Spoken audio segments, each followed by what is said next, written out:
Hey friends, welcome back to another Poetry Thursday, because you can't have poetry without alliteration. Tonight we are reading Childe Roland to the Dark Tower Came by Robert Browning.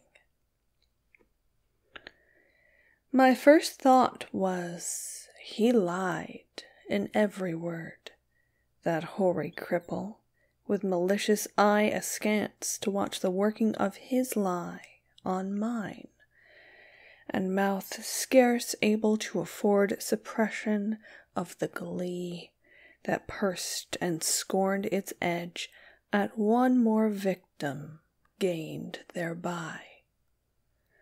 What else should he be set for with his staff? What, save to waylay with his lies, and snare all travellers who might find him posted there, and ask the road? I guessed what skull-like laugh would break, what clutch grin-write my epitaph for pastime in the dusty thoroughfare, if at his counsel I should turn aside into that ominous tract which all agree hides the dark tower. Yet acquiescingly I did turn as he pointed, neither pride nor hope rekindling at the end descried, so much as gladness that some end might be. For what with my whole world-wide wandering, what with my search drawn out through years, my hope dwindled into a ghost not fit to cope with that obstreperous joy success would bring. I hardly tried now to rebuke the spring my heart made, finding failure in its scope. As when a sick man very near to death seems dead indeed, and feels begin and end the tears, and takes the farewell of each friend, and hears one bid the other go, draw breath freelier outside, since all is o'er, he saith, and the blow fallen no grieving can amend. While some discuss if near the other graves be room enough for this, and when a day suits best for carrying the corpse away, with care about the banners, scarves, and staves, and still the man hears all, and only craves he may not shame such tender love and stay. Thus I had so long suffered in this quest, heard failure prophesied so oft, been writ so many times among the band, to wit, the knights who to the dark tower's search addressed their steps, that just to fail as they seemed best. And all the doubt was now, should I be fit? So quiet as despair, I turned from him, that hateful cripple, out of his highway into the path he pointed. All the day had been a dreary one at best, and dim was settling to its close, yet shot one grim red leer to see the plain catch it astray. For mark, no sooner was I fairly found pledged to the plain, after a pace or two, than, pausing to throw backward a last view o'er the safe road, 'twas gone. Grey plain all around, nothing but plain to the horizon's bound. I might go on, naught else remained to do. So on I went. I think I never saw such starved, ignoble nature. Nothing throve. For flowers, as well expect a cedar grove, but cockle spurge according to their law might propagate their kind, with none to awe, you'd think. A burr had been a treasure trove. No, penury, inertness, and grimace in the strange sort were the land's portion. See or shut your eyes, said nature peevishly. It nothing skills, I cannot help my case, and 'tis the last judgment's fire must cure this place, calcine its clods, and set my prisoners free. If there pushed any ragged thistle stalk above its mates, the head was chopped. The bents were jealous, else. What made those holes and rents in the dock's harsh swarth leaves, bruised as to balk all hope of greenness? 'Tis a brute must walk pashing their life out with a brute's intents. As for the grass, it grew as scant as hair in leprosy. Thin, dry blades pricked the mud, which underneath looked kneaded up with blood. One stiff, blind horse, its every bone a stare, stood stupefied. However he came there, thrust out past service from the devil's stud. Alive? He might be dead, for aught I know, with that red, gaunt and cocked mane astrain, and shut eyes underneath the rusty mane. Seldom went such grotesqueness with such woe. I never saw a brute I hated so. He must be wicked to deserve such pain. I shut my eyes and turned them on my heart. As a man calls for wine before he fights, I asked one draught of earlier, happier sights, ere fitly I could hope to play my part. Think first, fight afterwards, the soldier's art. One taste of the old time sets all to rights. Not it.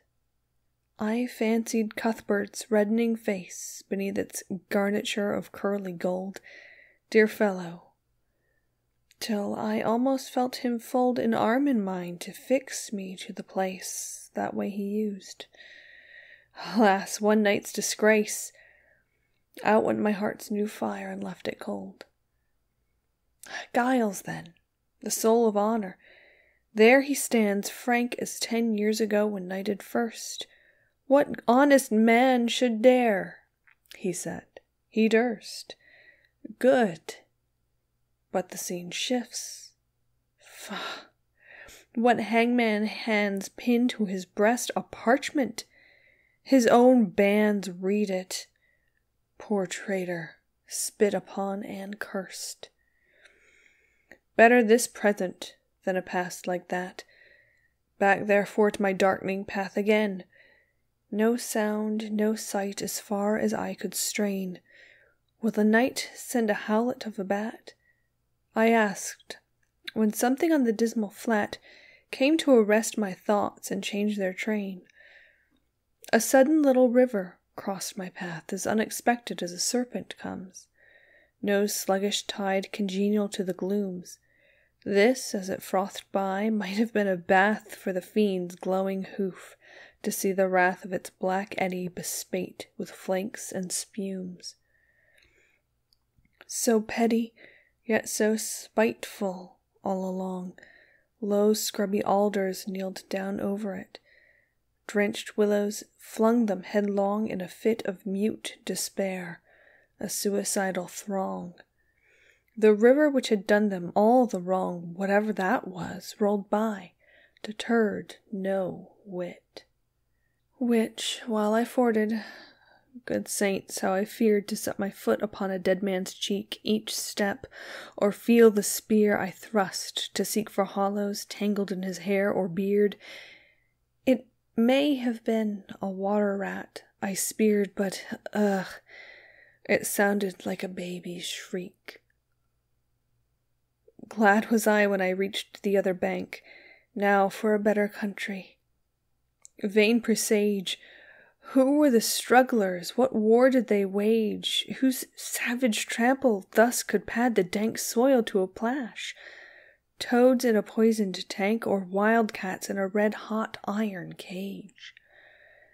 The fight must so have seemed in that fell cirque. What penned them there, with all the plain to choose? No footprint leading to that horrid mews, none out of it. Mad brewage set to work their brains, no doubt, like galley slaves the Turk pits for his pastime, Christians against Jews. And more than that, a furlong on, why there, what bad use was that engine for, that wheel, or brake, not wheel, that harrow fit to reel men's bodies out like silk, with all the air of Tophet's tool on earth left unaware, or brought to sharpen its rusty teeth of steel. Then came a bit of stubbed ground, once a wood, next a marsh, it would seem, and now mere earth, desperate and done with. So a fool finds mirth, makes a thing, and then mars it till his mood changes, then off he goes within a rude bog, clay and rubble, sand and stark black dearth. Now blotches rankling, colored gay and grim, now patches where some leanness of the soils broke into moss or substances like thus. Then came some palsied oak, a cleft in him, like a distorted mouth that splits the rim, gaping at death, and dies while it recoils. And just as far as ever from the end, not in the distance but the evening, not to point my footstep farther. At the thought, a great black bird, Apollyon's bosom friend, sailed past, nor beat his wide wing dragon-penned that brushed my cap. Perchance the guide I sought. For looking up, aware I somehow grew, in spite of the dusk, the plain had given place all round to mountains, with such name to grace mere ugly heights and heaps now stolen in view. How thus they had surprised me, Sulphit you. How to get from them was no clearer case. Yet half I seemed to recognize some trick of mischief happened to me, God knows when, and bad perhaps. Here ended, then, progress this way, when in the very nick of giving up one time more came a click as when a trap shuts. You're inside the den. Burningly, it came on me all at once. This was the place. Those two hills on the right, couched like two bulls locked horn in fight, while to the left a tall scalped mountain, dunce dotard, a dozing at the very nonce after a life spent training for the sight. What in the midst lay but the tower itself? The round squat turret, blind as the fool's heart, built of brown stone, without a counterpart in the whole world. The tempest's mocking elf points to the shipman, thus the unseen shelf he strikes on, only when the timbers start. Not see? Because of night, perhaps? Why, day came back again for that. Before it left, the dying sunset kindled through a cleft. The hills, like giants at a hunting, lay chin upon hand to see the game at bay. Now stab and end the creature to the heft. Not here? When noise was everywhere, it tolled, increasing like a bell, names in my ears of all the lost adventurers, my peers. How such a one was strong, and such was bold, and such was fortunate, yet each of old lost. One moment knelled the woe of years. There they stood, ranged along the hillsides, met to view the last of me, a living frame for one more picture. In a sheet of flame I saw them, and I knew them all. And yet, dauntless, the slughorn to my lips I set, and blew, Childe Roland to the dark tower came. The end. Robert Browning wrote this in 19... No, not 19. Robert Browning wrote this in 1852, and he didn't just write this in 1852. He wrote this on January the 2nd, 1852. One day. And he wrote it because he had a dream. Well, I mean, based on the poem, I would guess it's more of a nightmare, but he had this dream, and it came to him, and he wrote it. And it made this masterpiece of a poem. This poem has served as inspiration for a whole lot of different works, but probably the most well-known is Stephen King's series, The Dark Tower, which was most recently adapted into a movie, I want to say 3 years ago, but because of COVID, the last year was like both 2 months and a decade long, so I don't totally remember, but it starred Idris Elba as Roland and Matthew McConaughey as, what's-his-face? The Man in Black? You know his name. Anyway, and the whole Dark Tower thing, and actually most of the last line, actually, like most literature, came from Shakespeare. It's actually a direct quote from King Lear. And because it came from a dream, Robert Browning always swore it, like, there was no hidden message or allegory about it. It is not intended to stand in for anything else. He doesn't really mean anything by it per se, but he just kind of likes it. He had a dream about it and he wrote it down in a day.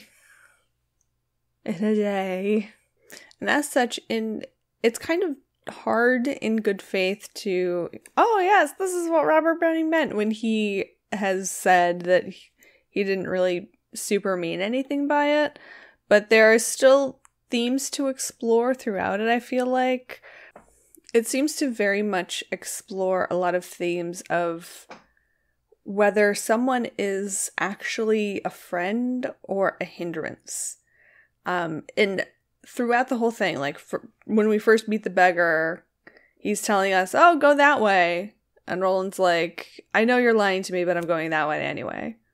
And then, even though I know that's not the right way, I'm going to go that way. And then it turns out he's going the right way. And in the end, when it talks about the two bulls fighting, and he feels afraid to not die because all of his friends know that he's super sick, and he doesn't want to get better and disappoint them because they planned him like a really baller funeral. Like, how many people have thrown funerals for Robert Browning because they thought he was sick? But obviously the biggest example of the conflict between friends and foes is his friends who are, he thought of them because he thought that if he thought of his friends, it would make him feel so much better. And then he's like, oh yeah, but he did that one thing that, like, literally in the poem, it's like, oh yeah, he did that one thing that one night, so meh. And the other guy who was hanged by the rest of the band for being a traitor, like, I would assume, like, the band would be at least, like, a dozen dudes, and you think of the guy who is a traitor as your buoying, like, friend. Maybe there were better people to pick. Obviously that's the point of relating, like, oh yeah, but it turned out that he's a traitor. Obviously that's why he related it, but just kind of, you couldn't have picked somebody else, Roland. There wasn't one of the band who died valiantly in the quest for the Dark Tower, and you didn't actually, like, lose faith in him. They just kind of, like, fell off a cliff or something. I'm just spitballing here. So I know that I left a lot out of this analysis, because otherwise we would be here all day. So if there's anything in particular that you want to discuss and talk about and whatever else, please post it down in the comments. I will be there and I will be ready to fight. You're not sure yet if I'm your friend or your foe, because that's how this poem works. Oh, and while you're down there, don't forget to subscribe so that you never miss a Thursday. I'll see you guys next week.